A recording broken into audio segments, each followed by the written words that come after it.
係一個風和日麗嘅下午，兩隻不務正業嘅鸚鵡藍莓同青檸收到一個突如其來嘅委託。我哋甲群要強身健體，抗敵於未飛之先。你哋兩隻識功夫？藍莓唔出聲，跳上紙皮箱，啪一聲打個詠春標準開手，然後慢慢舉起一塊寫住詠春入門嘅白板。好啦，開始熱身。我都係第一次教，唔好問我咁多。青檸發揮佢獨有嘅領級魅力，企前面負責精神喊話，雖然冇一隻聽得明。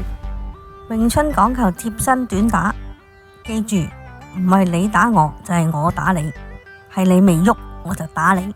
甲群混亂模仿，互相用翅膀撩鼻哥或互啄尾巴。藍莓攞住把掃把，舉起個秩序木牌，開始一對一指導。第一堂黐手訓練。黐手唔係拗痕，你哋夾實啲對翼，要感應對方嘅動作。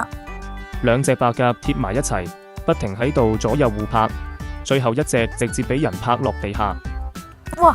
嗰隻暈咗啊！呢個叫彈開式卸力，考到 A。第二堂木人樁訓練。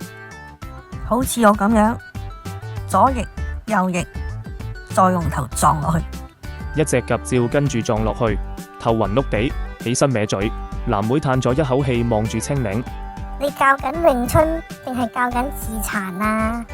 武術來自犧牲。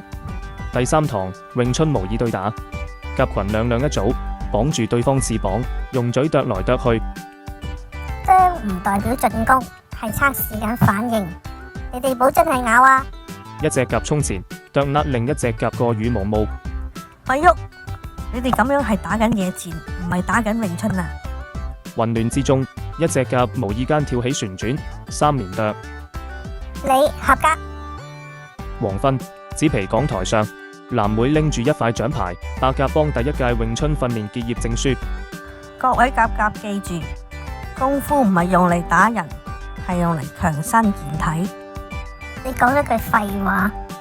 鴿群亂咁鼓掌，有隻拍到自己跌咗落地。雖然鴿群學唔識詠春，但至少佢哋學識咗點樣齊齊跌。